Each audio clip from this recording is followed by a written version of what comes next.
আমি চকবাজারে যাই। আমি 500 টাকা নিয়ে চকবাজার গেছিলাম।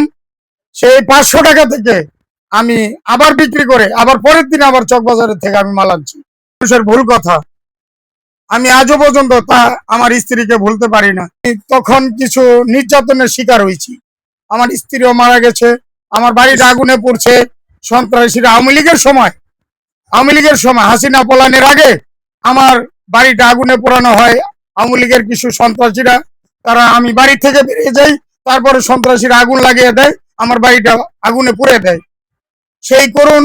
সম্মানিত ভিউয়ার্স, আজকে আমি আপনাদের মাঝে এমন একটা ভিডিও নিয়ে হাজির হয়েছি। এই ভিডিওটা যদি আপনি পুরোপুরি দেখতে পারেন, আমি বিশ্বাস করি আপনার চোখের পানি আপনি আটকাতে পারবেন না। একটা মানুষ কিভাবে কত কষ্ট করে সফল হইতে পারে। আপনার এই হকার থেকে তার দোকানে এখন 30 থেকে 40 লাখ টাকার মাল আছে। তার আলাদা একটা গোডাউন আছে। হ্যাঁ, সে সফল। সে পারিবারিকভাবে অনেক মানসিক নির্যাতনের শিকার হয়েছে। মানুষের কাছ থেকে নির্যাতনের শিকার হয়েছে। অথচ সে কিন্তু হাল ছাড়ে নাই। সফলতা তো এমনই। হ্যাঁ, আর একটা কথা, আপনাদের একটা সাবস্ক্রাইব, একটা লাইক, একটা কমেন্টস আমাকে ভিডিও বানাতে প্রবলভাবে উজ্জীবিত করে। ব্যবসা তো একদিনে এরকম ভাবে শুরু করছেন নাকি পর্যায়ক্রমে? আমি পর্যক্রমে এরকম করতে সক্ষম হয়েছি। পর্যায়ক্রমে। জি। তাহলে ১ম এ আপনি কিভাবে শুরু করছেন যদি দর্শক-বৃন্দদের বলেন? আমি 1989 সনে বিক্রমপুর মুন্সিগঞ্জে আমাদের বাড়ি। আমি গাজীপুরে কোনাবাড়ি জরুনেতে আসি 1989 সনে আমাদের ফ্যামিলি সহ। তখন আমরা অল্প কিছু টাকা নিয়ে আমি এই ব্যবসায় নামি। আমার সেইখান থেকে এই পর্যন্ত আসতে আমি সক্ষম হয়েছি। মাশাআল্লাহ, মাশাআল্লাহ। আমি অল্প কিছু পয়সা, আমার এক বোনের জামাই ঢাকা মহাখালী আছে, ওখান থেকে আমি ধার করে আনি। তারপরে আমি এই ব্যবসায় আমি চকবাজারে যাই। আমি 500 টাকা নিয়ে চকবাজার গেছিলাম। সেই 500 টাকা থেকে আমি আবার বিক্রি করে আবার পরের দিন আবার চকবাজারের থেকে আমি মাল আনছি। 500 টাকা দিয়ে শুরু করছেন? 500 টাকা আমি নিয়ে চকবাজারে গেছিলাম। সেই কথা আমার এখনো মনে আছে। আমি আজও সেই কথাগুলো স্মরণ করি। আমি চোখের পানি আমার এখনো ঝরে। সেই করুণ দিনের কথা। আমার ছোট ছোট 2টা বাচ্চা নিয়ে আমি অনেক কষ্টের বিনিময় এ পর্যন্ত আসছি। কিন্তু বিগত আওয়ামী লীগের সময় আমার কিছু দুর্দশা গেছে, সেটা এখন বলতে গেলে অনেক সময়ের ব্যাপার। অনেক সময় যদি একটু বলতেন মানে। আমি তখন কিছু নির্যাতনের শিকার হয়েছি, আমার স্ত্রীও মারা গেছে, আমার বাড়িটা আগুনে পড়ছে। সন্ত্রাসীরা আওয়ামী লীগের সময় হাসিনা পলানের আগে আমার বাড়িটা আগুনে পোড়ানো হয়। আওয়ামী লীগের কিছু সন্ত্রাসীরা, তারা আমি বাড়ি থেকে বেরিয়ে যাই, তারপরে সন্ত্রাসীরা আগুন লাগিয়ে দেয়, আমার বাড়িটা আগুনে পুড়ে দেয়। সেই করুণ দৃশ্য আজও আমাকে তিলে তিলে ক্ষয় করে চলেছে। আমি ভিতরে ভিতরে কান্দি। এই বিচার আজও পর্যন্ত এই বাংলার বুকে আমি কারো কাছে পাই নাই। কিন্তু তারপরও আমি ব্যবসা অনেক কষ্টের বিনিময় এই পর্যন্ত দাঁড় করাইছি। সকাল 8টা বাজে আমি দোকান খুলি, সকাল 8টা হইলে আমি দোকানে হাজির হই। কিন্তু আমার অনেক কষ্ট হয়।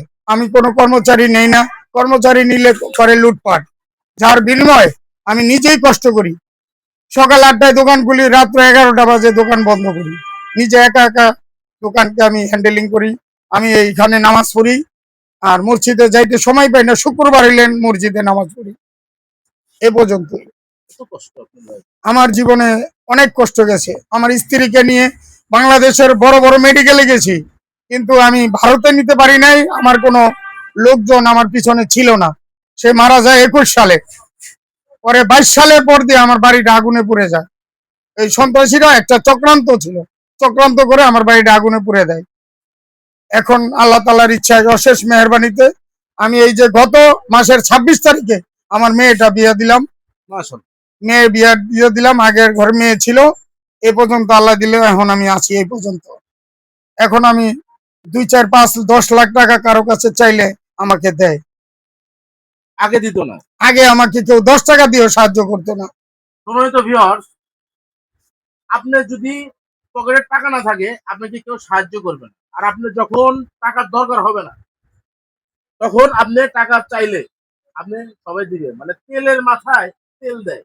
মানে এটাই আমাদের বর্তমান সমাজ ব্যবস্থা। সেজন্য কিছু করতে হবে। আমি বারবার বলি কিছু করেন। বলেন। আমি বলবো আমার মতো যারা পারিশ্রমিক মানুষ, যারা পরিশ্রম করতে সক্ষম, তারা জীবনে সফলতা করতে পারবে, সফলতা অর্জন হবে তার নিশ্চয়। এটা আল্লাহ পাকের অশেষ মেহেরবানি, অশেষ রহমত। পরিশ্রম ছাড়া কেউ কখনো সফলতা অর্জন করতে পারে না। আমি এই ব্যবসা যখন আমি ছেলে নিয়ে করতে চাইছিলাম তখন আসলে পারি নাই, ছেলেরা আমার কথা শুনে নাই। আমি নিজে একা একা এখন নিজে একা এই ব্যবসাকে দাঁড় করাইছি এ পর্যন্ত ঠিক পারছি। নাও। মানে বড় হচ্ছে। আল্লাহর রহমতে বড় আল্লাহর হচ্ছে। রহমতে এখানে আমি অ্যাডভান্স দিচ্ছি 3 লক্ষ টাকা।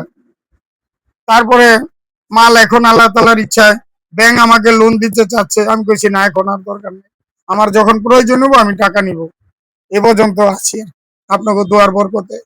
আপনাকে দেখে মনে হয় না যে আপনার ভিতরে এত কষ্ট। সত্যি কথা। আমি আসলে দর্শকবৃন্দ, আমি যে মাঝে মধ্যে দর্শকবৃন্দের কথা অডিও দেই, কি জন্য দেই? এই কারণে দেই। কারণ অনেক ব্যবসায়ী আছে এত কষ্ট করছে জীবনে, ভিডিও করতে গেলে কান্না করে দিছে। যাই যে এখানে যে এই যখন একটা চাউলের যে একটা বিরো নিলাম, কয়েক কোটি টাকার চাউলের বস্তা আছে, বিশ্বাস করেন। সে কান্না পর্যন্ত করে দিছে। তখন তো ভিডিও অফ করছে। অফ করার পরে সে কিছুতে মুছছে, তার কষ্টের কথা বলছে। 2 ঘন্টা আমি ছিলাম, সে আমাকে চা খাওয়াইলো ভাই।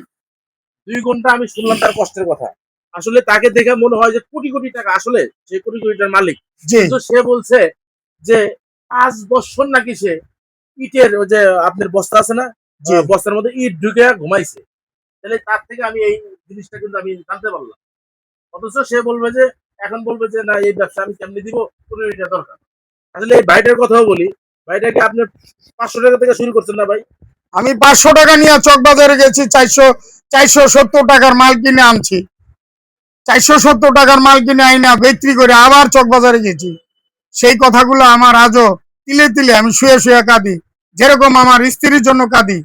আমার স্ত্রী 21 সালে যখন শ্বাসকষ্ট জনিত রোগে মারা যায়, তখন তার আগে আমি সারা বাংলাদেশের যতগুলো মেডিকেল আছে, প্রায় মেডিকেলে, Dhanmondi Labaid, Gulshan Labaid, national heart foundation Mirpur, Bangabandhu medical, BIRDEM hospital, Mitford hospital, Munshiganj hospital, Tangail hospital, আমি নানান মেডিকেলে নিয়ে নিয়ে তাকে দৌড়াইছি।